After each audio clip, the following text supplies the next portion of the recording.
क्या आपने कभी सोचा है नोएडा इतना वेल प्लान सिटी कैसे है? यहाँ के सेक्टर्स इतने ऑर्गेनाइज कैसे हैं और यहाँ की सड़क इतनी चौड़ी कैसे हैं? साथ ही साथ नोएडा बहुत कम समय में इंडिया का fastest growing real estate hub कैसे बना? बहुत कम लोगों को नोएडा की ट्रू स्टोरी के बारे में पता है, कैसे इसका जन्म हुआ, इसको डिज़ाइन कैसे किया गया और नोएडा के सेक्टर्स में वो कौन सी ऐसी बात है जो इनको यूनिक एंड पावरफुल बनाती है फ्यूचर ग्रोथ के लिए। Hi, my name is Sanjay Kumar, student of real estate, and इस वीडियो में आपको बताने वाला हूँ नोएडा की वो स्टोरी जो बहुत कम लोगों को पता है। अगर आप रियल एस्टेट इंथुजियास्ट हैं या नोएडा आपके कंसिडरेशन में है इन्वेस्टमेंट को लेकर के या होम बाइंग को लेकर के या स्टडी के लिए भी, तो ये वीडियो काफ़ी हेल्पफुल होने वाला है आपके लिए। तो सबसे पहले बात करते हैं नोएडा की ओरिजिन के बारे में। Noida was originated on 17th April 1976 under UP industrial area development act. और नोएडा एक शॉर्ट फॉर्म है और इसका फुल फॉर्म है new Okhla industrial development authority. लेकिन स्टोरी और भी डीपर है। 1970s में दिल्ली बहुत ही ज़्यादा कंजेस्टेड हो गया था, इंडस्ट्रीज़ के वजह से, पॉपुलेशंस के वजह से, माइग्रेंट के वजह से, और गवर्नमेंट को एक ऐसा शहर चाहिए था जो दिल्ली के कंजेशंस को बैलेंस कर सके। और तभी गवर्नमेंट को ओखला और साउथ दिल्ली के जस्ट अपोजिट यमुना के इस पार एक बड़ा लैंड पार्सल मिला जहाँ पे नोएडा को डेवलप किया गया। नोएडा को एक सैटेलाइट सिटी कहते हैं। सैटेलाइट का मतलब ये हुआ कि मेन शहर का वो एक पार्ट हो, लेकिन वो अपने आप में एक independent, autonomous and self sufficient city हो, लेकिन कनेक्टिविटी उसका मेन शहर यानी कि दिल्ली से हो। नोएडा के बनने के पीछे जो मकसद था वो बहुत ही सिंपल था। सबसे पहला था दिल्ली के कंजेशन को कम करना, दूसरा था एक ऐसा इंटीग्रेटेड इंडस्ट्रियल टाउनशिप बनाना जहाँ पे ऑर्गेनाइज्ड रेसिडेंशियल सेक्टर्स को भी डेवलप किया जा सके, और साथ ही साथ वहाँ की सड़कें चौड़ी की गई, ग्रीन एरिया बनाया गया, बेटर ड्रेनेज सिस्टम दिया गया ताकि यहाँ पे उन कंपनीज को भी अट्रैक्ट कर सके जो यहाँ नहीं आना चाहते थे और नए नए जॉब्स का क्रिएशन हो।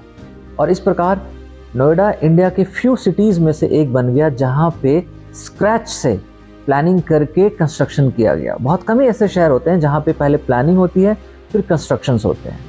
अब हम लोग बात करते हैं total area and number of sectors के बारे में। तो नोएडा में बेसिकली जो टोटल एरिया है वो है 203 स्क्वायर किलोमीटर, और यहाँ पे जो टोटल सेक्टर्स हैं 168 सेक्टर्स, 1 से शुरू होता है 168 पे ख़त्म होता है, लेकिन एक्चुअल में जो सेक्टर्स हैं वो 163 सेक्टर्स ही हैं। 5 नंबर्स को बीच में से स्किप कर दिया गया है। और सबसे इंपॉर्टेंट बात है नोएडा के सेक्टर्स का कि इनका बाउंड्रीज ऑलरेडी पहले से डिफाइंड है, रोड के विथ भी ऑलरेडी प्लान्ड है, हर सेक्टर्स की लैंड यूज जोनिंग की गई है, कमर्शियल होगा, रेजिडेंशियल होगा या इंडस्ट्रियल होगा, ये सब कुछ पहले से किया गया है। और साथ ही साथ ग्रीन बेल्ट और पब्लिक फैसिलिटीज़ के लिए भी एरियाज़ को छोड़ा गया है। इसलिए नोएडा चंडीगढ़ जैसा फील देता है, ना कि दिल्ली की तरह। अब इस नोएडा के सारे सेक्टर्स को समझने के लिए मैंने इसे 4 अलग अलग जोन में डिवाइड किया ताकि आपको आसानी से समझ में आए। जो पहला जोन है सेक्टर 1 से सेक्टर 150 तक, जिसको ओल्ड नोएडा भी कहते हैं। सेक्टर 1 से 150 तक आपको जो मिलता है वो एस्टैब्लिश्ड रेसिडेंशियल एरियाज़ हैं, चाहे वो इंडिपेंडेंट हाउस हों या ओल्ड इंडस्ट्रीज़ के पॉकेट्स भी हों। जैसे आपने सुना होगा सेक्टर 18 के बारे में, जो नोएडा का ओल्डेस्ट कमर्शियल मार्केट है, ओल्ड नोएडा के अंदर ही आता है। साथ ही साथ सेक्टर 19, 20, 22, 23, ये सब प्राइमरी लेवल पे जब बनाया गया था रेसिडेंशियल प्लॉट्स, उन दिनों का ये सेक्टर्स है। उसके बाद दूसरा जोन आता है जो है सेंट्रल नोएडा। सेंट्रल नोएडा के अंदर आता है सेक्टर 50 से लेकर के सेक्टर 80 तक। इसमें आपको प्रीमियम रेसिडेंशियल्स मिल जाते हैं, आईटी हब्स भी मिल जाते हैं, जैसे 61 टू 62 ये आईटी हब्स वाले सेक्टर्स हैं। उसके बाद सेक्टर 52 से लेकर के सेक्टर 76 तक ये सारे हाई डेंसिटी वाले रेसिडेंशियल सेक्टर्स हैं। उसके बाद नोएडा के कुछ ऐसे सेक्टर्स हैं जिसको लोग कहते हैं ये प्रीमियम सेक्टर्स हैं, और साथ साथ में ये जो बेल्ट आता है वो एक्सप्रेसवे वाला बेल्ट आता है। जब मैं एक्सप्रेसवे की बात कर रहा हूँ तो अक्षरधाम दिल्ली से लेकर के ये परी चौक तक का जो ये रोड है, इसको नोएडा एक्सप्रेसवे वाला बेल्ट कहते हैं। और इसके अंदर जो सेक्टर शुरू होते हैं वो 90 से शुरू होते हैं, 150 तक जाते हैं। और जैसे मैंने आपको पहले ही बताया कि नोएडा में कुछ ऐसे सेक्टर्स हैं जहाँ पे जोनिंग की गई है इंडस्ट्रियल एंड कमर्शियल प्लॉट्स के लिए, जिसके अंदर आपका आता है sector 62, 63, sector 6, 8, 10, 16B and all, ये सारे सेक्टर्स इंडस्ट्रियल वाले एरिया में आते हैं। अब सबसे इम्पॉर्टेंट बात, हाई राइज बिल्ड्स। वैसा कौन कौन सा एरिया है नोएडा के अंदर जो हाई राइज बिल्डिंग्स बनी हुई हैं? उनके अंदर बहुत सारे सेक्टर्स हैं और उन सेक्टर्स में प्राइमरीली जो है सेक्टर 93 से लेकर के सेक्टर 150 तक है, जिसमें आपने बहुत सारा नाम भी सुना होगा, जैसे जेपी विश टाउन का नाम सुना होगा आपने, गुलशन, कल्पतरू, ये सारे इन्हीं बेल्ट में आते हैं।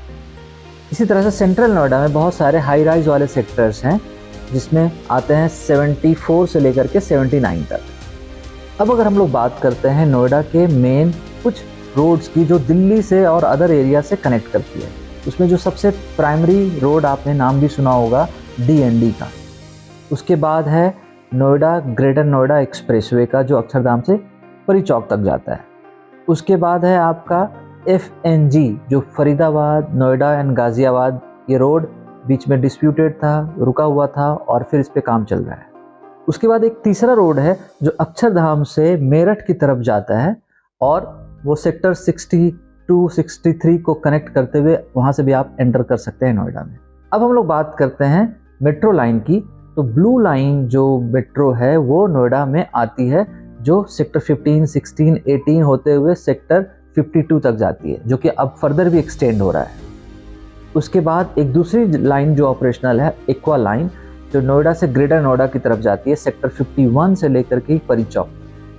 सिर्फ इतना ही नहीं, अगर आप न्यूज़पेपर देखेंगे, न्यूज़ सुनेंगे, तो नोएडा को कई नाम से बुलाया जाता है। जैसे मैं एग्जांपल देता हूँ, नोएडा के बारे में ये नाउन यूज़ किया जाता है, one of the India's most planned cities Noida को कहा जाता है। NCR's fastest growing real estate hub भी नोएडा को कहा जाता है। IT plus corporate capital of north India भी नोएडा को कहा जाता है। सिर्फ इतना ही नहीं, ग्रीन एंड लिवेबल सिटी का भी टैग नोएडा को मिला है।